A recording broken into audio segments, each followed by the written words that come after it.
Yo, what's up, family? Welcome to episode 2 of Inspired by Christ podcast. I'm your host, Kourtney Goff. And as you know, on this podcast, we just have genuine conversation with regular, everyday people to inspire people to get closer to Christ.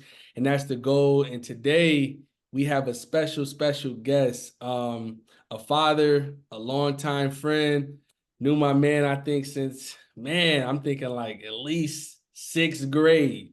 So and man, look, these relationships don't come around and stay all too long. You know, as people know, people come in your life and people go, but we still here as fathers. And I'm just excited to have him on the podcast. So again, I got my good lifetime friend, longtime friend, Winston, a father, and I just want to say welcome to the podcast, baby. Yeah, we here. We All here. right. Nice little nighttime session. I'm comfy. That's what You I'm know what I mean? I'm in saying. pocket. I'm feeling good. You know what I You know mean? what So I'm I'm saying? here. I'm here. Look, set the ambiance, you know what I'm saying? The lighting took me like 5 minutes. How do you know what I mean? Had to turn on all the lights, you know what I mean? Make sure all the shadows was going. I got it, we got it right. So we That's what I'm here. saying. Gotta make sure Yeah, it's right. That's what's up. I yeah. appreciate you coming on. Well, as you guys know, we're gonna go through some quick rapid fire questions just to get to know Winston. And then from that point, we'll jump right into the 4 focus questions. So get right into it. So, like with the rapid Mhm. fire questions. So my first question is, what's your favorite movie of all time? Oh, man. Favorite movie of all time. Either gonna be Pursuit of Happiness or There Will Be Blood. I know Yeah, Pursuit I'm of just Happiness. That was a classic. I love yeah, that movie. I haven't yeah. seen the other one though, so I might have to check that out.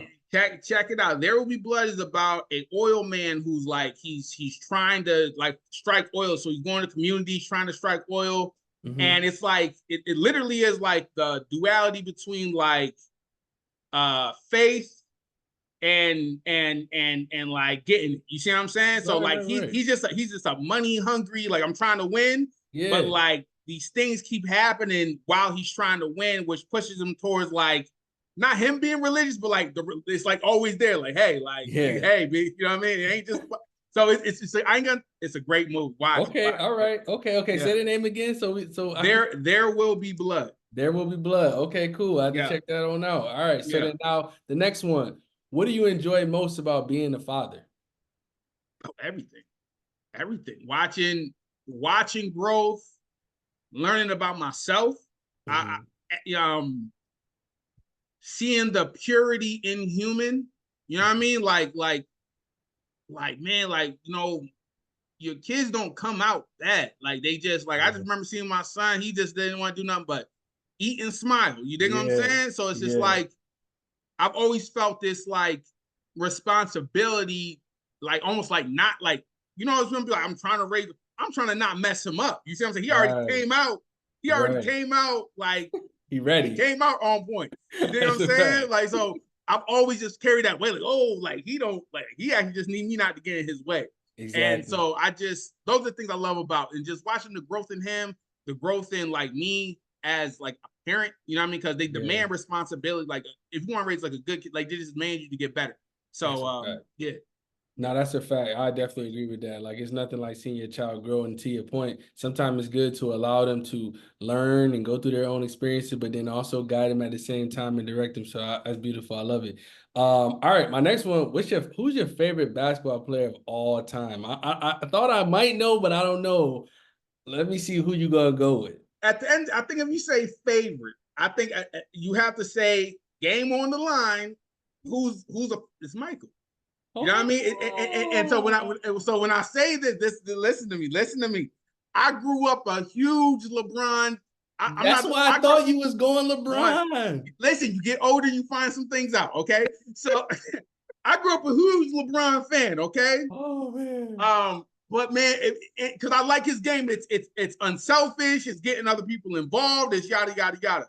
Mhm. But you understand that in life, there's some times where it's like, yo, y'all tired? Y'all give it to me. You see what I'm saying? Like, let me like y'all got me 80. I'm gonna get y'all this last 20. And I think Uh-huh. MJ has that ability where it's just like, listen, y'all sleepy? Y'all went out last night? Okay, I got these last 30 buckets. And and I just think if you talk about you respect that as you get older. You see what I'm Nah, saying? that's a fact. That's a fact. Yeah, Me and yeah, Var yeah, go yeah, back and forth all the time. yeah, Like, yeah, I yeah, used to say that, But I just feel like, man, the way LeBron stats is looking, 40K, he might retire at like 45, 46K, Listen, like LeBron. points as a person Listen, that's a pass first. So that's why I'm kind of like, you got to get. That's everyone like needs. Go I ahead. told Vardas, I said, yo, I said that's like if somebody came to you and said, yo, I average more points than you, I shoot better percentage than you, and I won more games than you. I'm beating you in every statistical category, but you say Yeah. that you better than me. Like I'm like, oh, I'm I gonna don't know if no I was because like that. I'm gonna say that just means you old. You know what I mean? I got it early. You know what I mean? I'm just like, damn, you must be about 45, 50. I got my because what MJ can say is listen. I'm just saying what Talk to MJ me. can say is listen, brother. I had 6 rings before you had your fourth one. You think what I'm saying? I Like, respect it. I that's just respect a it. real. That's I and took respect 2 it. years off. I And took respect 2 it. years off. I definitely respect it. I definitely respect it. All right, cool. So, Yeah. all right. So, what's the best advice you received as a man? Oh man, best advice I received as a man was from a woman. Mm. So it's when I figured out I was gonna do this like parenting thing, this co-parenting thing, and Yeah. I grew up in a 2-parent household, Mm-hmm. and I was so nervous about it. So I was like, yo, I don't know how to do this, right? If I I could do things I've done before, but now this is the unknown. That's a fact. And she was just like, she came from a 2-parent household, and she was just talking about like how she didn't really mind the 2-parent household for her experience, but all she could remember is just like she wished her relationship with her father was better, right? Yeah. And so that just made me like double down instead of like, oh, I'm trying to do trying to, and so like, okay, this is the cards I was dealt. Let me just double down on being like as present of a dad as possible, and that Yeah. carried me. You know what I mean? That Nah, I think about that a lot. You know what I mean? that's a fact. I love that. I love that. All right. Okay. Then now, how would you define friendship? Friendship is commitment, Man, man. commitment, commitment, commitment, man. I think you got to be committed to your friend's dreams. Like when your friend tells you a dream, you got to be committed. When your friend tells you they're going through something, that means stop what you're doing and make sure they're okay. Like I just think a friendship is a commitment. I don't know if anybody grew up watching like the Power Rangers, right? Classic. Okay, I'm good. Zach. So your partner is like the Red Ranger. He on every episode. Okay, every episode every He day you go there. to sleep. Right, friendship is the Green Ranger, the White Ranger. Hey, I'm here when you need me. You see what I'm saying? You Yeah, taking on yeah. the big? Okay, holla at me. What's going on? You see what I'm Right, right, saying? right. I'm gonna dip in. I'm on the team with you. I'm gonna let you get back to your consistency. And so, especially as you get older, I think, like for instance, we spent our entire lives around each other up until a certain point. That's a fact. Then you get married, and then after that, it's like that's your most important relationship, your wife, True. right? Very But true. as your friend, I know to the day we don't breathe, you're gonna need me just a jab somewhere, right? That's a I fact. don't pick those points, but I'm committed to when you hit my buzzer, I'm showing up. You think I'm saying forever? You think Bingo. I'm saying? So Bingo. I just think that's what when I think about friendship is just commitment. If we going out together, I'm committed that we all get home safe. You That's a dig what I'm fact. saying? Like I'm just commitment. You know what I mean? I I love think that. that's I love yeah, commitment. That's a beautiful way to talk about with friendship. And as you said, because with friendship you evolve, yeah, from riding around on bikes, going through the neighborhood to then you said now on the other side of it where you marry, you have kids, and now we're talking about different things and but still being connected and woven together through yeah. our lives as we continue to evolve. So no, that's beautiful. I love to hear that with commitment. All right, now we're gonna jump into the 4 core questions. All right. Get it. So the first question is, why did you give your life to Christ? That's a great question. Um, I definitely gave my life to Christ, but it was more God finding me than me finding God. I was just open for the relationship, right? So I Mhm. didn't grow up in a household where we went to church all the time, this, and the third. So I would go to church like with my friends. So like I remember this one guy, his name is Ron Sova. The first time I ever heard of anyone talk about a computer was Mr. Sova. He had a computer in his house. And Mhm. the first thing that he did with the computer, he was rewriting the Bible word for word in his computer. That's the first thing. The first time he ever, this is like 1995, 90. He got a computer, and I'm talking, I would go to his house, Putting it in we'd there. be on the game. He'd be in the corner just word for word, Typing. for writing the Bible, rewriting the Wow. Bible into Wow. the computer. So I'm just like, just to commit, like just seeing that, like, man, yo, he committed. He really serious. He really loves God, like, you know what I mean? And so he would take me and his family. I was friends with all of his sons, and they would take me to like Sunday service. Sometimes I would go to Sunday service. I was like, all right, cool, so that's right. And then I had a friend named John. So John, I would ask, yo, buddy, let's go to church. So a couple of times I went to church with John, and I'd never forget this one time. We was in church, and it's like, the pastor out there, the Holy Spirit's in the house, yada, yada, yada. And I'm seeing John's mom, who was perfectly normal in the car, right? But now the Holy Spirit in the house. Yeah. Is got it, right? Yeah. Right? Now the pastor said the Holy Spirit is going around the church, right? So now I see the whole church, like the wave, like, oh, I'm like, I'm in there. You know what I mean? I'm in there waiting for it, y'all. I'm in there waiting for it. I see it hitting the road. I'm waiting for it. And then it came to my road, and I said, hold on, I ain't feeling nothing. Hold on, what's up? Like, you know what I mean? I said, hold on, like, what's up? Like, yo, what's up? Like, what? Because I'm not just going, hey, man, I'm trying to really feel. Like, I want to feel it. I want to feel it. That's a fact. I ain't feel nothing. And so I said, okay, but so it just like, it's these moments of like, I hear people talking about God and loving God, and I see the commitment of Ron's. He got a relationship with God, but it's like everyone loves this thing that I feel like I don't got no feeling. I'm missing out. Yeah. Man, I went to college, man, and I never forget it. October 30th, 2006. Man, I was with my guy named Esteban. We were indulging in some reef, right? And we were outside, and I looked up to the sky, and I was just like, man, this thing ain't, it's not pulling, right? I wasn't an average, like, weed smoker, but I was, you know what I mean? Yeah, that's enough where I'm just like, man, this thing ain't pulling, right? Yeah. Next thing I know, I shut my eyes, I wake up, I'm on the ground, right? So he's looking at me like, yo, like he's looking at me like he bugged out. I don't know what he saw, but I'm just on the ground, right? Right. We go up to his room, he throw away all his weed, and he starts praying over me, right? He starts praying. So I don't know what he saw. I'm just like, he started praying over me, right? So I'm like, and so I just started like, so when I talk about like being in like church, like I'm not feeling nothing. I'm starting to feel some things. I'm starting to just become aware to some things. You dig what I'm saying? And so I just felt like this presence, and I felt just like this need to like, yo, God, like God is, he calling me, right? So now we all say, hey man, I'm gonna spend some good weed, right? You're gonna wake up tomorrow straight. I woke up the next day. I'm not high, but I'm still in the presence of the presence. You dig what I'm saying? Right. Now I'm going to school. I'm moving around, and I don't feel like me. It's just like I'm me, but like I'm aware of something. You dig what I'm saying? Yeah. And I don't know how to like deal with it. And so this is going on for weeks. I called Quentin. I said, yo, Q, like, you know what I mean? And I called my friend John. John's grandma sent him a Bible just for me. So she sent a Bible, because essentially what I was trying to like, yo, it was almost like too much. I didn't understand what it was, what I was feeling. And it was kind of like, hey man, it's throwing me off a little bit. Like I'm feeling something different, but I don't know what it is. And this is a lot of weight. I don't know how to handle it. So, I got the Bible, and I remember praying one night. I said, God, I said, listen, I said, whatever I'm feeling, listen, I'm never going to forget. But whatever I'm feeling right now, I need you to ease up. Like I can't, whatever this, like I don't know. I need to ease up. Next day I woke up, I felt straight. Like I felt like myself again. You dig what I'm saying?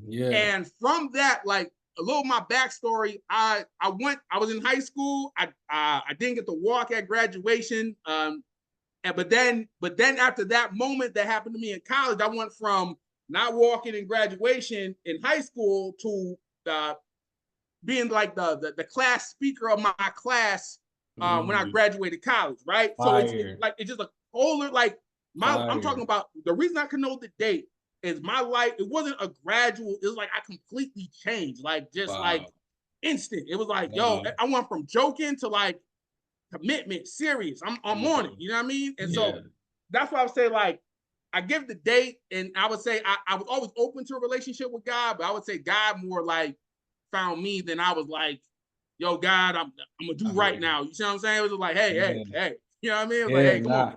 For Yeah. real. So No, yeah. and that's the beautiful thing about it, because Yeah. there's so many people who go through those experiences, and we all do. When we go about our lives, we want to do what we want to do, and God got to be like, all right, okay, hold on. Like, let Mhm. me hey man, I need you over here. Let me holler at Yeah. you. And sometimes we don't listen, and that's when you gotta go upside our head and really get our attention in those moments to pull us back to Him. And I'm so thankful that those things happen, because I wouldn't even know, where our lives would be without having that relationship with God. So Yeah. that's big time. All right, second question: how does Christ inspire you? Um, that's a great question, Doug. I just think the consistency of like what Christ is and what he means. Like he ain't no wavering. Like Christ is Christ. Like, Mm-hmm. man, you may not like me, you may be against the whole world may be against me. I'm Mm-hmm. still on the same energy. You dig what I'm saying? My disciples may go against me. I'm not changing. You know what I mean? Like I'm here. And I think like Christ was so much about sacrifice, improving oneself, like being understanding the responsibility of being on point because other things look to you.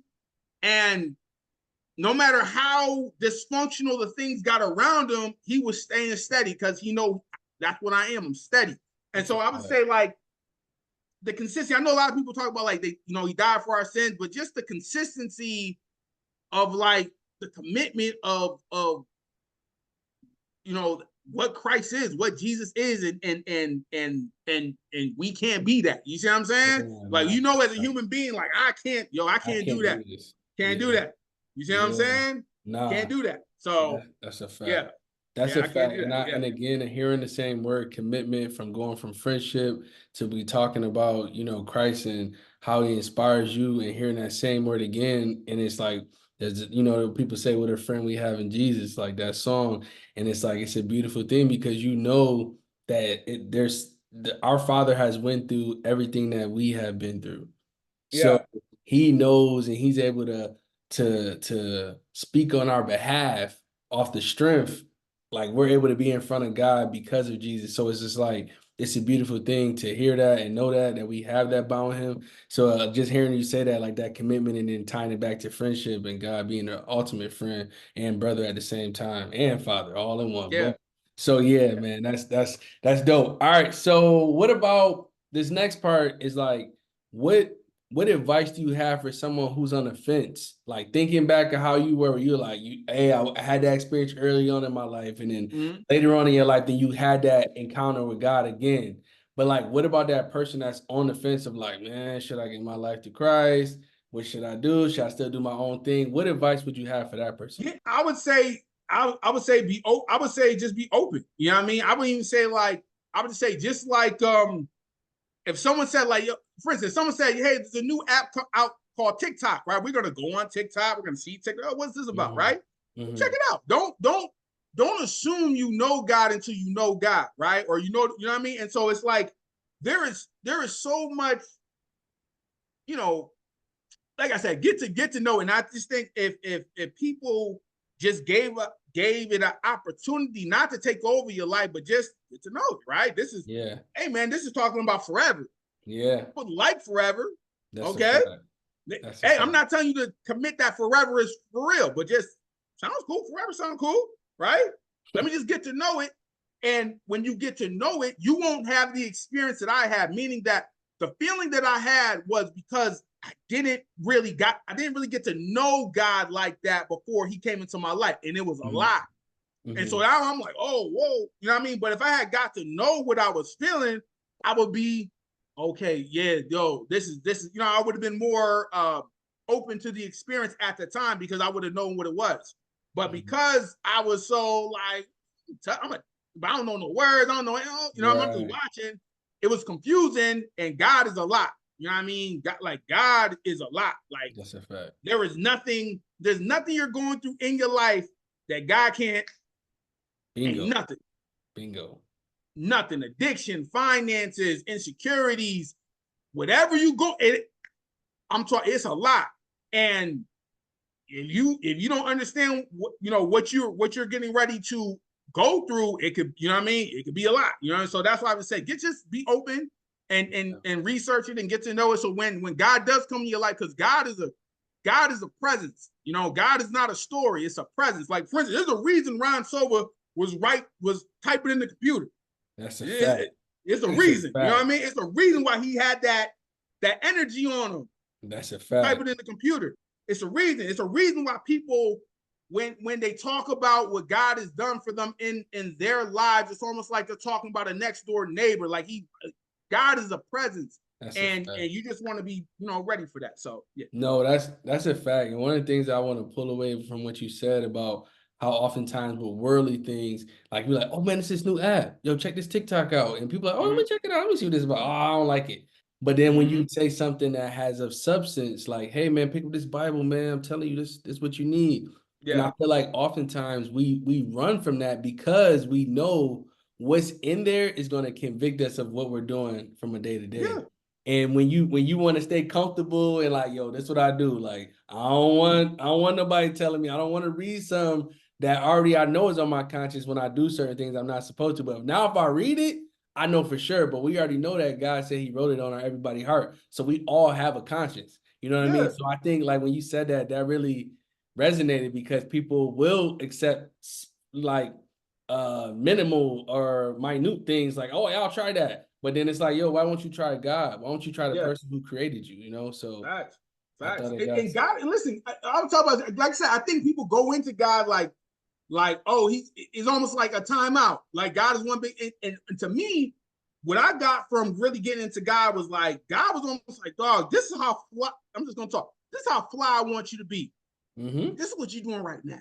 Like, I want you to be like, dog, I want your family to be good. I want your kids to be good. I want you to be fruitful. I want you to multiply. I want you to be articulate. I want you to be, and you just, like, you know what I'm saying? Yeah. Let me show you how to get here. That's a fact. That's a fact. I felt no, I can't go to the, it just is not, like I said, I would say everyone has to get to know God himself, but God, like when I got to the book, up and down, it was like, God just telling me how to get right. Like, you know what I mean? He's not telling, he ain't, and so that's why I got from it. I just say everyone should just be open to God and just, you know, like I said, check it out. You know what I mean? I'm confident in my God. You know, if you check, it's like a good movie. Like, check it out. You check it out. You know what I mean? Yeah, you want to check it out. Check it out. No, that's a fact. That's a fact. Yeah. I love that. All right. So my last question I have for you: what's your favorite Bible verse and why? Oh, listen, hold on. I got one, and I stumbled on a second one. Talk to me. I'm here. So Proverbs 12:4 says, an excellent wife is the crown of her husband, but she who shames him is as rottenness in his bones. And so that's my first one. The reason why that's important is just because, like, to me, what it says is, listen, a man has to build a man, but buddy, listen, God can make a king, but a woman can make a kingdom. You know what I mean? Like a woman is a multiplier. Yeah. Right? A woman of God is a multiplier. And so it allows you to, because a lot of times you get caught in like, yo, God, what God has for me, it could be almost like a not selfish thing, but your relationship with God is just personal, right? Yeah, no. But God, we are meant to be with somebody to take it to another level. Exactly. And the Bible is always talking about partnership and the value of partnership. And I just think that proverb just talks so much to me about, like, listen, dog, I'm gonna get you right, but make sure that once you get right and you are this, that, and third, don't play around with that partner. Because that partner is going to determine if you go here or you go here. You see what I'm saying? Where are you going? That partner, and like I said, I think it just shows the power of women and a great woman, and yeah, I love that. I love that verse. And then I accidentally stumbled on Proverbs 12:24. Talk to me. Yeah, let me get that to you real quick. Hold on. I love it. 12:20. You know, you're searching for something like it. So the hand of the diligent shall bear rule, but the slothful shall be under tribute. Right? And that's it. Like that's one. Listen, man. That's easy. That's easy as ABC. That's it right there. That's it. That's it. It's just so like self-explanatory. You know what I mean? I think everyone can get from it, and just talks about power of consistency in God, and you know, it bears fruit over time. You know what I mean? And it talks about like I think where I find God the most is when I'm my most patient in consistency. Right? I think we all know how to work hard or do good things. Yeah. How consistent can you be at it? Right? When you let's go working out. Yeah, we can work out today, but can you work out tomorrow? Can you work on the next day? Can you work on next week? Right? The consistency and where you're going to see the fruit of God in present form is the consistency of your faith and the consistency of your work in God. So I love, and I found that accidentally today. I was like, oh, 12 because I know I always go back to 12:4. And then for some reason I typed in 12. I said, ooh. It's a good one. It's a good one. And even to the point that you said about the being consistent, you know, like, because God's gonna bless that. But it's like God says, you know, if you faithful with little, I'm gonna give you more. You know what I'm saying? So it's like we gotta be consistent with the small things, like all the blessings that God give us, so then he can trust us to multiply. Get everything we need in that season when it's this big. Because when it get this big, you gotta be like, oh, I already know this. Like God already walked me through that 10 years ago, 5 years ago, 12 months ago. So it's like I agree with that. And then the other one, as far as a woman, listen, man, I know that for a fact. Like, man, look, man, my wife is a blessing, and God says a man who finds a wife obtains favor from the Lord. You know what I mean? So at the end of the day, we obtain favor once we find our wife. We find a good thing. And for me, God bless me with that. And I know yours coming. I'm already praying for it. Yeah, it's en route. She might be watching. Listen, I love my wife and I ain't even met her yet. You dig what I'm saying? It's just like one of those. And the reason I bring that verse up, man, because I think a lot of times, I'm not trying to speak for like women, but I think a lot of times, you know, I would think they could think the Bible can be like chauvinistic, like a man is this and the man is that. And the Bible is always talking about respect that woman, respect the power of a woman. Take like it's always talking about, you know what I mean? Like it's always talking about, hey man, like respect that woman is powerful.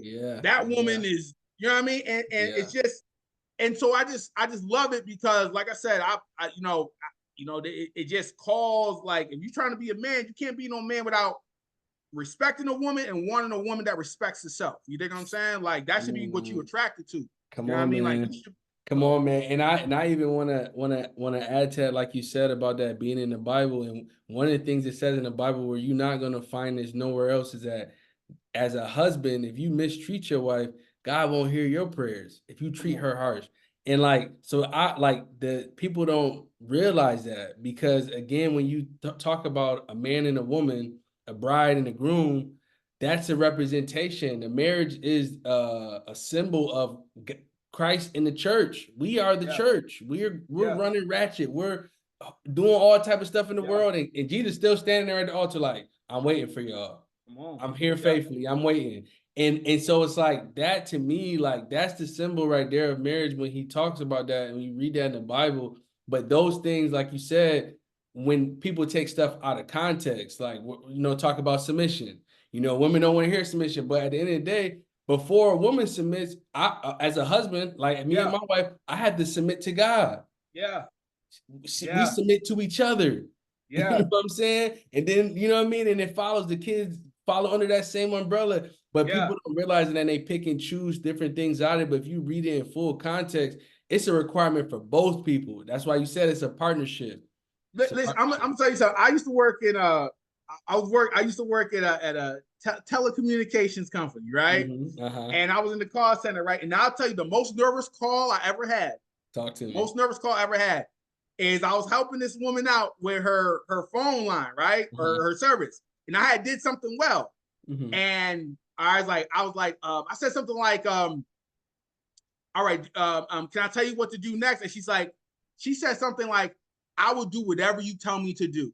Meaning like, I trust you. I trust you. I trust you. And when she said that, I said, oh man, like not a, I trust you. Man, I said, oh man, I said, I was so dotting my eye because it wasn't you get those customers that don't trust anything. You gotta okay. I'm talking from the gate. Trust. Listen, she said something like you sound like you know what you're doing. I would do whatever you said. Mm. Oh man, that And I said, man, hold on. and that right there, that shows you the power of our words, Yeah, and especially in a relationship from a woman to a man. Like for the yeah, women out there listening, if you say the right words to a man, the words that you say to a man determines on what man is going to respond. yeah, The words that you say, your words can either bring out the king in that man or the other side, yeah, whatever side you want to put on the other side. So it's yeah, like those words right there. When your wife, when the woman that you're courting to be your wife, and she said, "I trust you," like whatever it is you want to do, yeah, Winston. Whatever it is you want to do, Kourtney. I yeah. love to hear those things because now it's like, oh, I got the confidence. I might not even know what to do. I might not even do it, but About to give me run that through a tool. brick wall. We're Give me gonna the find wrench. out. Yeah, Give me the yeah, wrench, give me the hammer, and I'm about to figure yeah, it out. We're yeah. gonna make it work. So it's We're gonna make nothing it like work. encouraging, and then also too from a male perspective, us doing the same thing for women. And Yeah, and again, tying it back even to friendships, like in every aspect, the words that we use have so much power. So it's yeah, important for us to think before we speak and make sure the words that we're using are edifying, not only to other people, but even to ourselves. So yeah. man, I love it. I love it, man. Look, this was a great conversation, man. Look, this is episode 3, second Oh, guest on. And okay. man, look, I just appreciate you. Thank you for coming on. And just spreading your game, spreading your knowledge, and just talking about how Christ has inspired you. I know that this is going to be edifying for many people across the world. So to you guys watching, thank you for tuning in. Make sure that you like, subscribe, and share because you never know who needs it. To God be the glory. Peace.